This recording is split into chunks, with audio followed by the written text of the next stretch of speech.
Yo, what is up, YouTube? It's your boy Legend, and I'm back. Hold up, I know. It's been a minute, but don't cut me off like that ever again. So chill, tighten up, sit back down, young one. The family head is back. Now, like I was saying, I'm back with another video. You already know what it is just by looking at the thumbnail. Ooh, I still ain't forget it. If you guys like the video and you like the content, you want to see more of this, make sure you hit that like button, subscribe while you at it. But without further ado, let's just get into this intro so we can start this what if.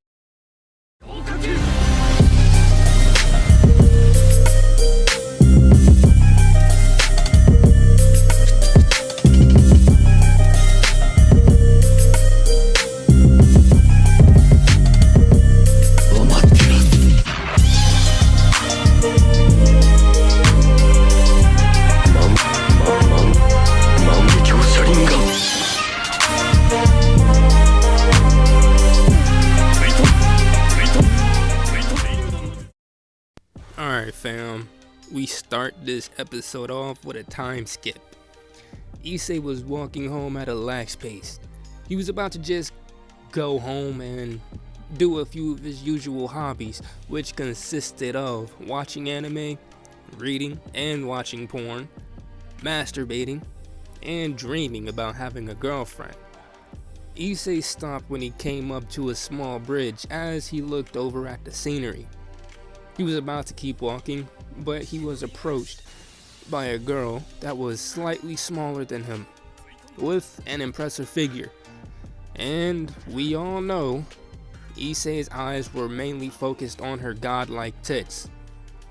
You're Issei Hildo, right? Issei nodded, not sure what the girl wanted. She had on a school uniform, but it wasn't the one from his school.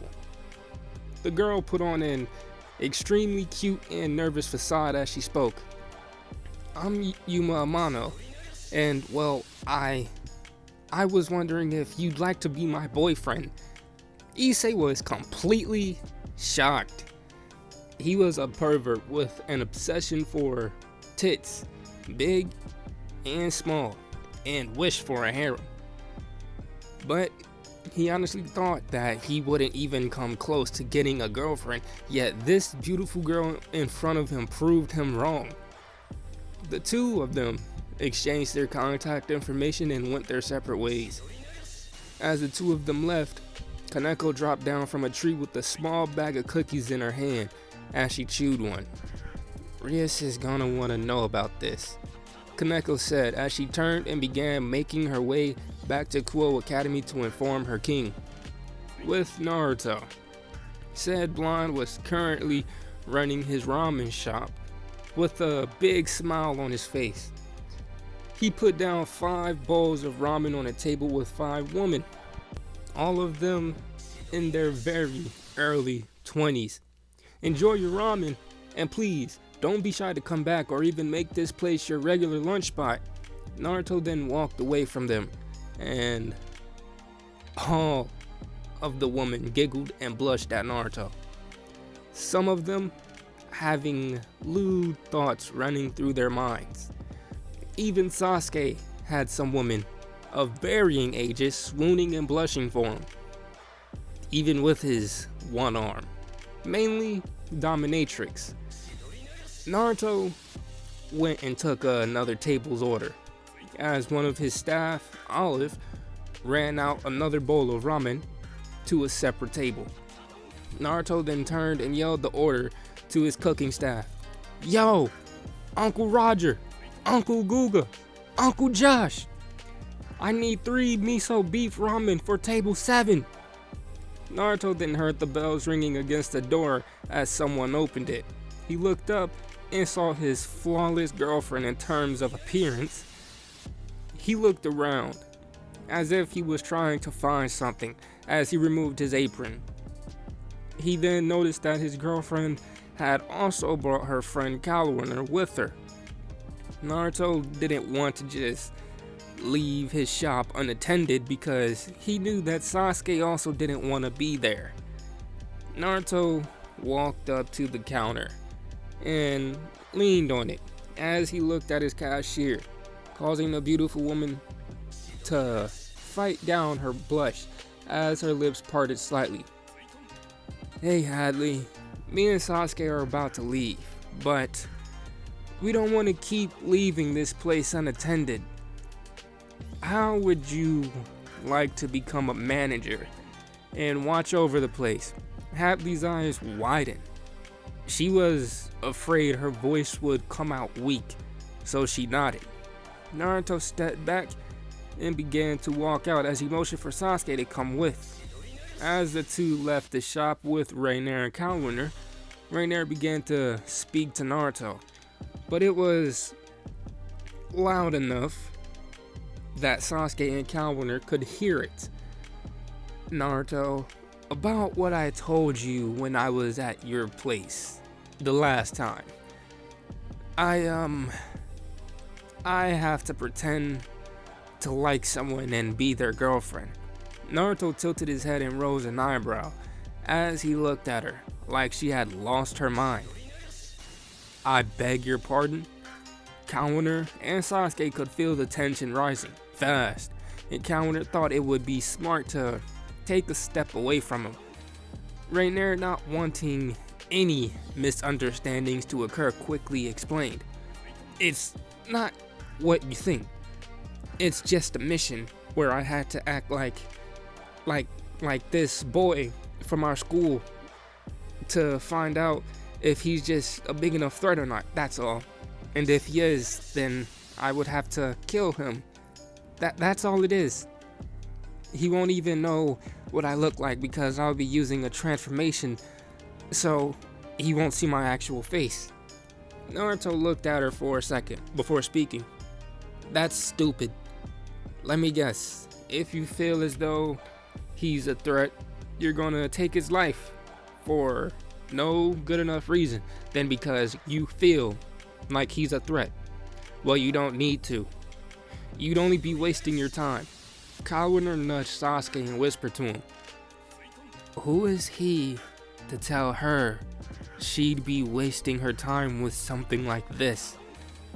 Calwinner thought she was quiet enough, but everyone heard her. "Calwinner!" Rainier was about to reprimand her best friend, but she was stopped by Sasuke, who answered the previous question asked. Naruto has the ability to see if someone has evil and hate within their hearts, so he would know better than anyone in that aspect. Both Rainier and Calwinner were taken aback. There was no way that Naruto could have such an ability. Rainier especially couldn't believe, because she thought of herself as a rather stuck up and unpleasant being. "Naruto, if you can really sense the negative feelings in a person's heart, then why do you seem to not mind being around me and Calwinner, besides me being your girl?" Naruto only shrugged before replying, "That's simple. The amount of hate and evil you have in your hearts is nothing compared to Sasuke's. He makes you all look like angels. He even tried to kill me 4 times, and each time he failed, except the first time. He just chose to let me live the first time." Both Rainier and Calwinner were completely taken aback. They didn't even know what to say. How the hell were the two of them even friends? I so want to hear these stories. Of course, if the two of you don't mind sharing, of course. Time skip. Sometime later, Sasuke left his home dressed in similar clothes to what he adorned back in the Elemental Nations. He had on a dark blue collar shirt with the Uchiha crest on the back. He had on black shinobi pants and his shinobi sandals. Obviously, he wasn't really going to take this date with Tsubaki seriously. He made his way to the park and met up with Tsubaki, who was already there, even though she didn't have to be there for another 20 minutes. "You're early." Tsubaki jumped as she heard Sasuke's voice behind her. She turned to see him standing there with a bored look. "So, where exactly are we going?" Tsubaki shook her head and pushed her glasses up onto her face. There's this nice steakhouse and sushi bar, not that far from the school." Sasuke nodded and motioned for her to lead the way. The two of them walked in silence. For Tsubaki it was awkward, but for Sasuke, he was perfectly content. Upon arriving at the sushi and steak bar, the two were greeted and seated. Sasuke looked around the decently furnished and decorated place. It wasn't the type of setting that he expected. He didn't know what to expect, but it wasn't this. Sasuke was then brought out of his thoughts. You say something?" Tsubaki blushed in embarrassment at Sasuke ignoring her. It was something that she wasn't very used to. "I was asking if you were enjoying your time in Kuo Academy so far." Sasuke let out a sigh. "The school is fine. The classes are fine. Everything is fine, I guess. But my only complaint is that red-headed woman. I find her very annoying. There is also something about her that I just don't like. And it doesn't help that I can read her like a book. She's just another spoiled rich annoyance in my eyes." Tsubaki couldn't say anything to defend Rias, nor was she going to, because one, Sasuke was right, and two, she wasn't her king. The two of them continued to engage in their somewhat awkward conversation before their food finally came. Sasuke nodded toward the waiter as he walked away. He then went to pick up his chopsticks, causing his stump to move in a comical fashion. Sasuke blinked. He then took a slow, deep breath to keep his temper in check. Even though he didn't have his left arm, he was still used to using it to eat.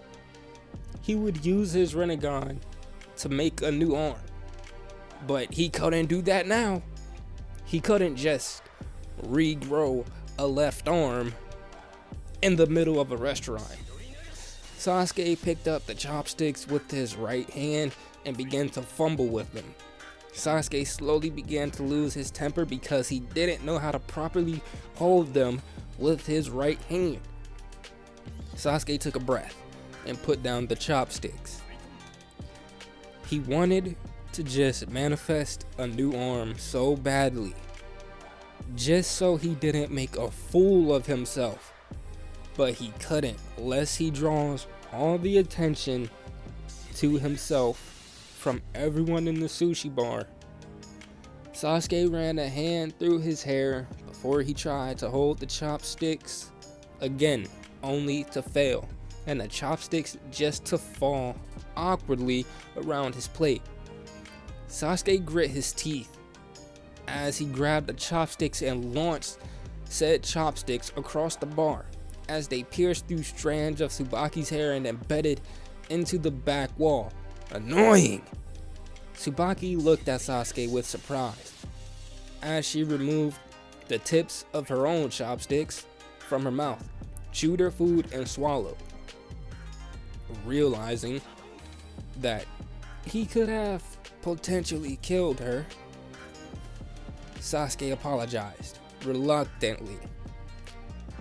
He ran a hand down his face in shame as he felt a warm and meaty thigh brush against his as Tsubaki took a seat next to him.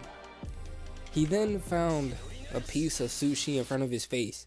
Sasuke was about to speak, but Tsubaki cut him off. "You can't use your chopsticks, right? So here, eat." Sasuke looked at her, blushing face, and then at the sushi that she held with the chopsticks. Before he gave in and just ate the sushi. Time skip. The next day, Rainier sat on the couch in Naruto's place contemplating if she should even go on a date with Issei. She really didn't want to, now that it was confirmed that he wasn't a threat at all. Naruto sighed as he walked into the living room. Look, I know you don't want to go, but just go on a date with him just this one time. Standing him up is the worst thing a normal boy can experience, especially someone like him. You could probably put him in a really dark state of mind and turn him into a flight risk. Just tell him you don't think things between the two of you would work out. At least then you don't break him. Rainier let out a sigh. I don't wanna. She looked at Naruto, who only had an eyebrow raised at her. Fine. But if he gropes me in any way, I'm killing him, and I mean that. Rainier then stood and walked to the door. I'll be back later in the night. Naruto laughed. Yeah, I know. I'll find something else to do while you're gone. Rainier walked out of the house and left, dreading the day ahead of her. Sasuke came out of the other room, already fully dressed for the day.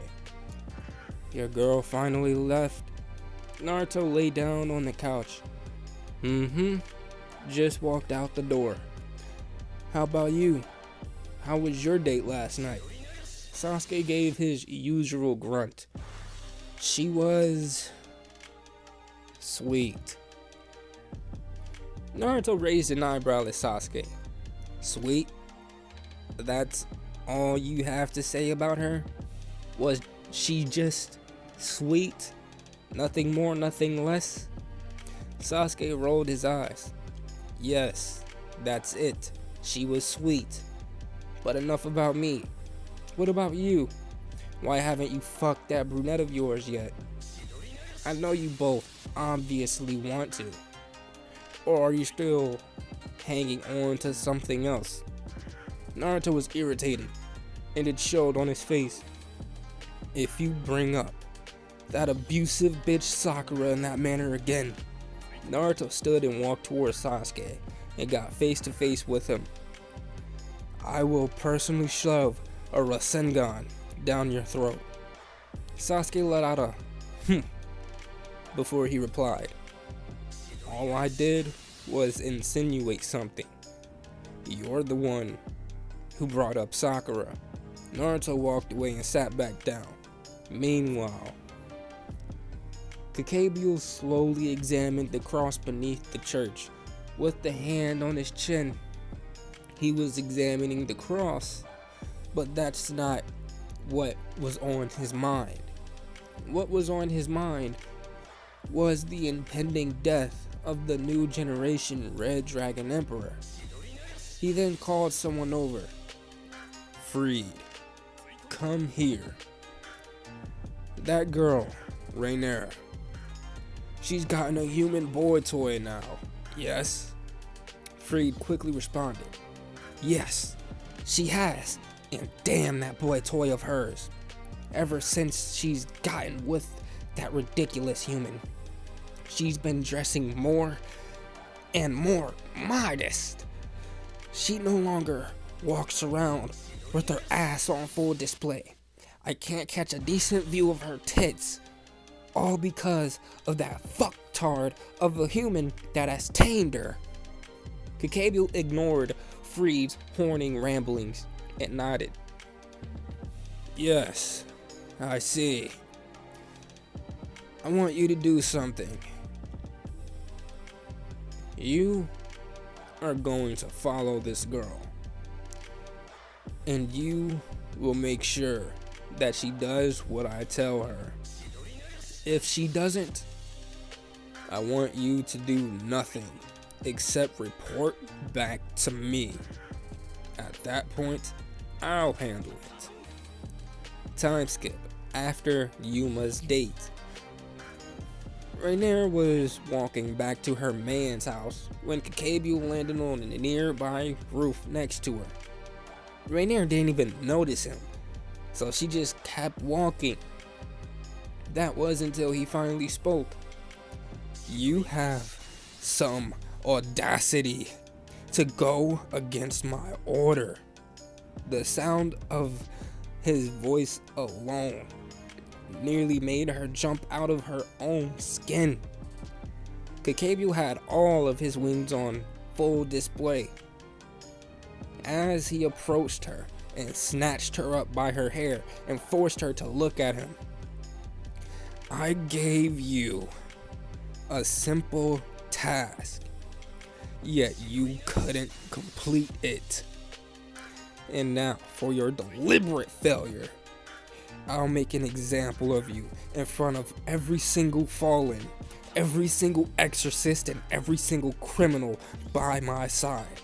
With that, Cabio flew off with her, still holding her by her hair as she screamed in the night. But guys, I'm going to end it off right there. If you guys want to see what happens next, if you want to see how pissed Naruto is going to be when he finds out, you just going to have to hit that like button, subscribe while you at it, and you're going to have to see the next episode, because you're not getting it in this one. My boys, my families, my brothers and sisters, my sons and daughters, you're not getting it in this one. Alright, now I'm tripping. I was watching some Corey Kenshin earlier. I'm not really feeling all that well, so I was watching Corey Kenshin to try to help myself get better, but that's why I'm acting like this. But yeah, if you like the video, make sure you hit that like button, subscribe while you're at it. But without further ado, I'm out, and I will see you guys in the next one. Peace.